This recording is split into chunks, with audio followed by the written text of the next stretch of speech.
Fala, meu povo! Então, dando sequência ao nosso conteúdo nessa nova abordagem aqui de poder legislativo, tá certo? A gente vai falar um pouquinho do Senado Federal e da Câmara dos Deputados. Aqueles vídeos anteriores, pessoal, eles vão ficar como material de apoio, tá certo? Então, se surgir alguma dúvida, quiser ver as competências da Câmara e do Senado, você vai lá e dá uma olhada, tá certo?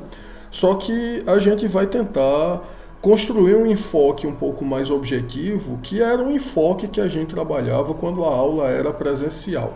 Falando nisso, né, hashtag saudades aulas presenciais. Então, o nosso Congresso Nacional, né, como a gente já sabe, ele é bicameral. A gente tem o Senado Federal, que é a Casa dos Estados, e a gente tem a Câmara dos Deputados, que é a Casa do Povo, tá certo? Tá, o que é que isso significa? E como é que vai ser a composição de um e de outro, né? Pessoal, no Senado, que é a Casa dos Estados-membros e do Distrito Federal, né, porque o Distrito Federal acumula competência de municípios e estados, e é esse híbrido, né, uma espécie de mistura de município com estado, a gente já viu isso. Nós temos uma representação paritária. Então, cada estado-membro e o Distrito Federal vão eleger 3 senadores cada, tá certo? E a eleição é majoritária. Então, quem tira mais votos é efetivamente quem vai ser eleito, tá bom? A gente vai ver que na Câmara não é bem assim. O mandato é de 8 anos e a renovação é parcial, de 4 em 4 anos. Então, numa eleição a gente renova 1/3, a gente elege um senador. Na outra eleição, 2/3, 2 senadores, tá certo? Eleição seguinte, mais uma vez, a gente renova 1/3. Então, é sempre assim. Tá certo? De 4 em 4 anos a gente tira o mais antigo ou os mais antigos, tá certo? E tem a possibilidade de renovar. Então 1/3, 2/3, 1/3, 2/3 e a gente vai nessa sequência. Como é 3 senadores para cada estado e para o Distrito Federal, numa eleição a gente elege um senador, na outra elege 2. 1, 2, 1, 2 e assim vai, tá certo? Tá. A primeira coisa, né, que é uma dúvida que é muito frequente quando a gente fala sobre isso em sala é: Pablo, por que o mandato no Senado é de 8 anos? Essa é uma questão difícil de responder, pessoal. Se a gente buscar, né, uma resposta oficial, se a gente for, por exemplo, sei lá, no site do Senado, a gente vai ver alguma coisa assim, mais ou menos como: é porque é interessante que o mandato seja de 8 anos, porque aí é possível fazer um trabalho melhor, né? Um trabalho, enfim, num prazo mais longo. Então, o senador vai participar mais, vai atuar mais, vai trabalhar mais, vai ter uma estabilidade maior, essa coisa toda. Tá, essa é uma boa razão, mas se a gente partir desse pressuposto, então todas as eleições, né, todos os mandatos, aliás, deveriam ser para 8 anos ou mais. Porque então se o presidente tiver 8 anos, ele também vai poder fazer um trabalho, né, num prazo maior. O deputado é a mesma coisa, o prefeito é a mesma coisa, o vereador é a mesma coisa, o deputado estadual é a mesma coisa. Então todo mundo, né, essa justificativa valeria para todo mundo. Eu tenho um amigo, professor de Direito Constitucional, né, que ele é muito brincalhão, e ele diz que essa renovação, né, parcial é para garantir que os novatos sempre vão ter algum veterano lá dentro para ensinar como é que as coisas funcionam. Tá, essa é uma explicação divertida, mas também não é isso. Eu não sei a razão exata, né, a razão de ser exata disso, e eu desconfio que não existe uma razão clara além da tradição. O que é que eu quero dizer com isso?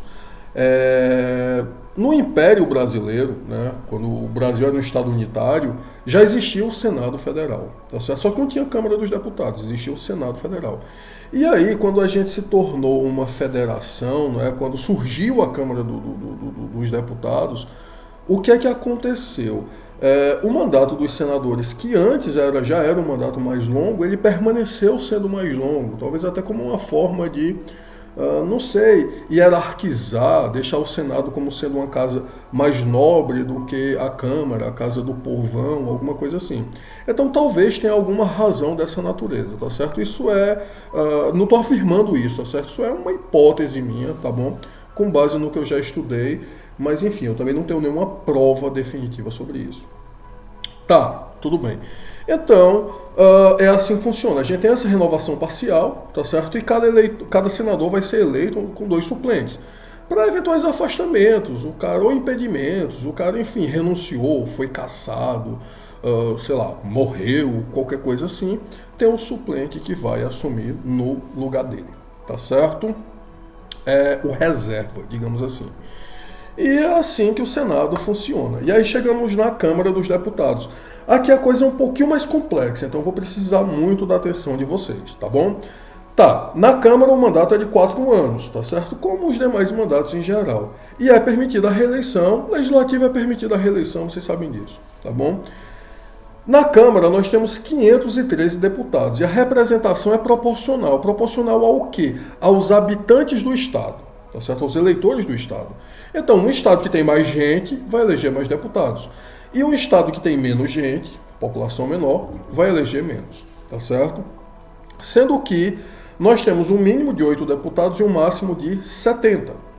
Tá, Pablo, como é que a gente calcula isso? Como é que a gente vai saber fazer esse cálculo? Simples, pessoal. A gente parte, né, do levantamento feito pela Justiça Eleitoral. A Justiça Eleitoral tem esses dados, né, sobre o número de eleitores e o número de pessoas até no Estado membro, né? E a partir daí você calcula o que tem mais, você coloca com 70 deputados, né, no momento é São Paulo. O que tiver menos, você coloca 8 e aí você sai calculando, né? Acho que regra de 3, você sai fazendo esses cálculos, tá certo? Dá para fazer esses cálculos. E o detalhe mais interessante, nós não votamos nas pessoas, né? Porque para senador, eu gostei do senador, do candidato José Maria dos Anjos, do candidato Pablo, gostei do Pablo Feitosa, vou votar nele. Se ele tiver o maior número de votos, ele entra, tá certo? Na Câmara dos Deputados a coisa não é bem assim. Aqui a gente não vota na pessoa, tá certo? Nem que a gente queira. Aqui a gente está votando sempre no partido, tá certo? Tá, tudo bem. Quando você vota para presidente, para senador, para qualquer outra coisa, você vota num candidato de um partido, né? Aqui no Brasil não é permitida a candidatura avulsa. Tem um debate sobre isso, já, enfim. Teve aquela questão do cidadão lá que era pessoa com deficiência e pleiteou a candidatura. Mas, enfim, a gente não vai entrar nisso. A regra é, para você se candidatar, você tem um partido, tá? Mas, tudo bem. A gente é acostumado com essa ideia de quem tem mais voto, entra, né? Quem tem mais voto ganha. Tá bom. Na Câmara dos Deputados a coisa funciona diferente. Por quê? Porque ela vai funcionar, pessoal, dessa forma aqui, tá certo? Você votou num cara, tá certo? Na verdade, você está votando no partido e você, sem querer, está elegendo outros. E aí tem essa charge aqui, que acho que é Jotas o nome do cartunista, né? do chargista. E ela é genial, porque você tem um cara, né, bonitão, bacana na frente, né, que é o puxador de votos, e outros ali atrás que não são pessoas tão boas, né, não são tão bem intencionados, ou pelo menos aparentemente não. E você acha que está votando esse da frente, tá certo? E na verdade você está ajudando a eleger os demais. Você está levando o pacote completo, digamos assim. Então essa charge é ótima porque ela permite, né, que a gente já tenha uma dimensão de como a coisa acontece. Tá, Pablo, mas você está dizendo isso, que eu voto no partido e que eu estou elegendo, achando que estou elegendo uma pessoa boa, estou elegendo, na verdade, uma pessoa ruim, mas como é que isso funciona? Tá bom, pessoal, vamos ver isso agora. Para a gente entender isso, a gente usa essas formulazinhas aqui, tá certo? Que é como a coisa funciona. QE igual NV sobre NC. E aí bate aquele momento, né? Hashtag saudades ensino médio. Hashtag por que eu estou fazendo direito e não estou fazendo matemática, né?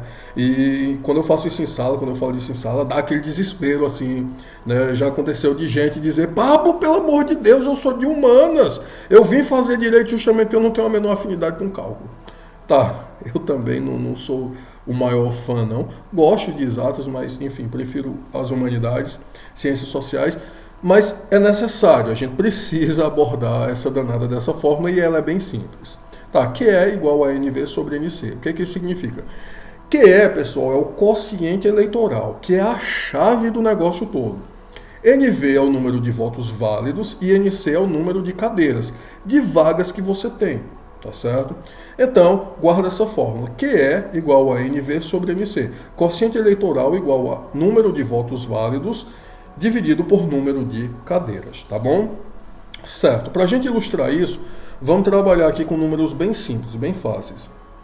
Imagina que na eleição nós tivemos 200 votos válidos, tá certo? Nós temos 200 votos válidos disputando 10 cadeiras, 10 vagas. Então imagina que isso aqui é uma eleição, sei lá, para a Câmara de Vereadores aí do município bem pequenininho, tá certo? Então foram 200 votos válidos e são 10 cadeiras. A Câmara tem lugar, tem espaço para 10 vereadores. A gente faz aquela formulazinha, né? Quociente eleitoral igual a 200 votos válidos dividido por 10 cadeiras, 10 vagas, igual a 20. Então o nosso quociente eleitoral é 20, tá certo? Guarda esse número, 20, tá bom. Certo, o que é que a gente faz na sequência? Uma vez que a gente descobriu o quociente eleitoral, a gente tem que encontrar, a gente tem que identificar agora quantas cadeiras cada partido conquistou, tá certo? E para isso a gente faz uma segunda divisão, a gente recorre a uma segunda fórmula, que é CP igual a VP sobre QE. CP igual a VP dividido por QE.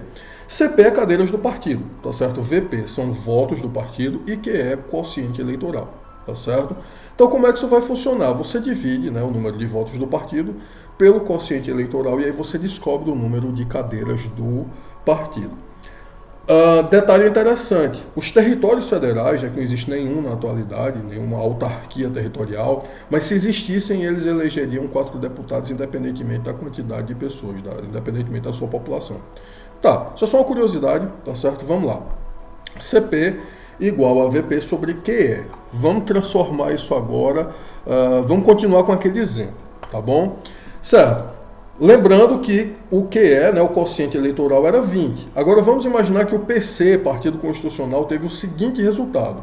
Pablo, que sou eu, tive 58 votos, tá certo? Tamires, também é candidato por esse partido, teve 1 voto, só o dela, tá certo?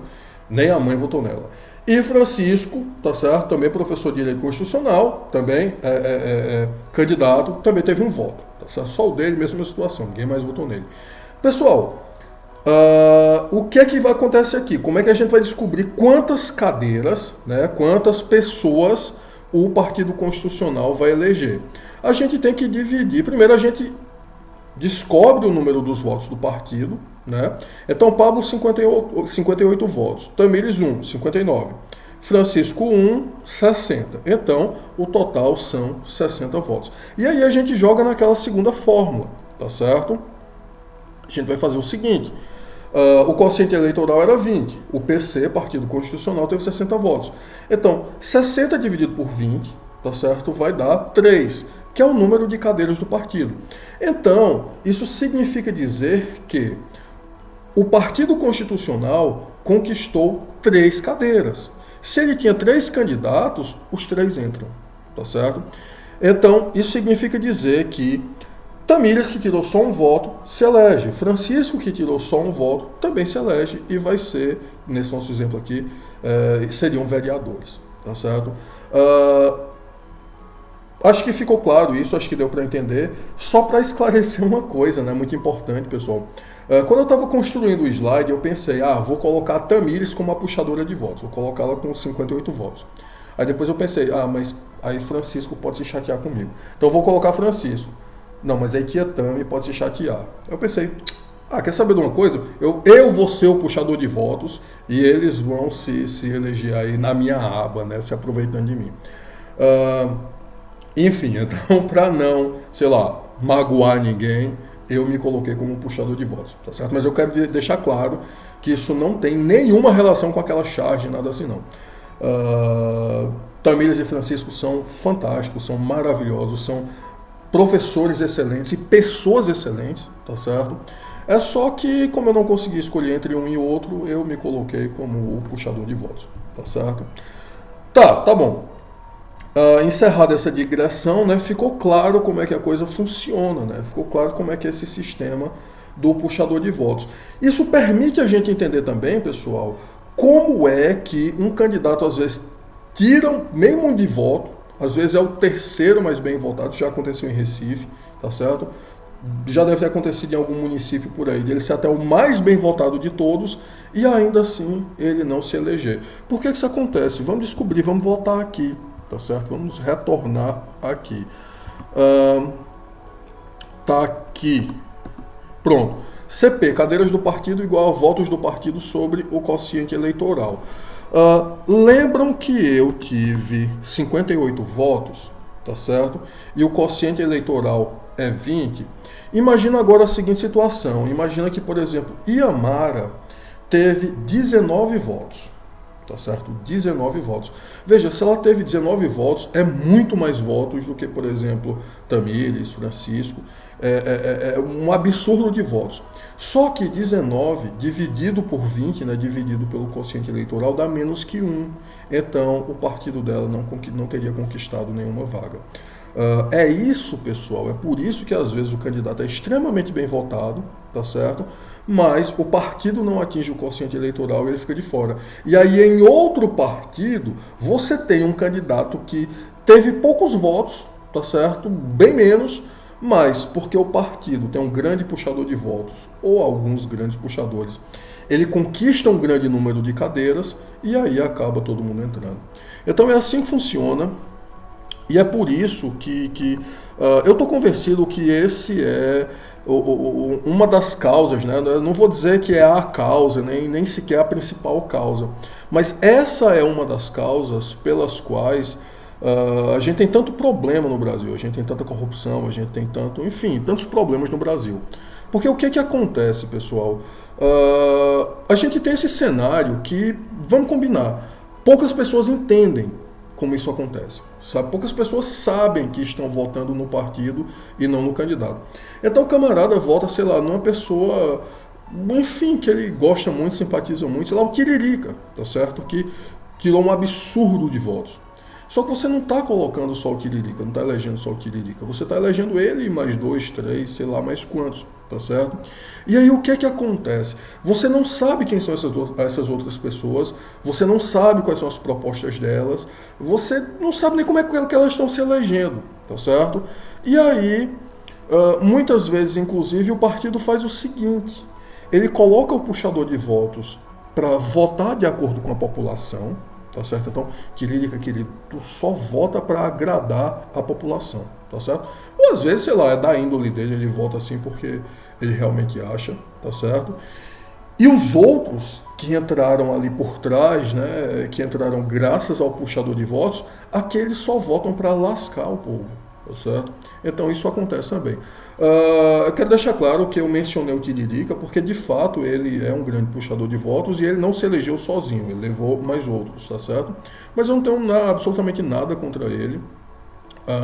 E até onde me consta, ele foi um parlamentar atuante, ele ia às sessões, ele votava, ele participava, então ele era um parlamentar que trabalhava, né? Então não é absolutamente nada contra a pessoa dele, de forma alguma, é apenas um exemplo real. Poderia ter citado outros, Clodovil também tirou um absurdo de votos, né? Ainda atrás, Frank Aguiar também, acho que foi um puxador de votos. O saudoso Enéas, né, que era uma figura folclórica, mítica, né, do campo político, da política brasileira. Quando ele se elegeu a deputado, ele levou mais um bocado, acho que levou mais 2 ou foram 3, tá certo? Então, é assim que funciona. E enquanto for dessa forma, fica difícil mudar alguma coisa, porque a gente não sabe quem a gente está elegendo, né? Dificilmente alguém vai pegar a lista de todos os candidatos do partido e ver se concorda com todos, se votaria em todos. E mesmo assim ainda tem aquele problema, né? Poxa, são 10 candidatos que o PC, o Partido Constitucional, está lançando. Eu gosto de 9, só não gosto de 1, vou votar nesse partido. Mas aquele que você não gosta pode entrar também. Então, esse é um dos problemas, né? Essa é uma das causas dos nossos problemas aqui no Brasil. Déficit de representatividade, talvez até corrupção, etc. Enfim, desculpem essa digressãozinha aqui no final, tá certo? Em sala isso rende um debate muito bom, eu lembrei do debate, acabei me empolgando. Mas é isso, pessoal. Espero sinceramente que estejam gostando do conteúdo, gostando das aulas. E é isso, bora arrochar o nó aí estudando direito constitucional, bom danado.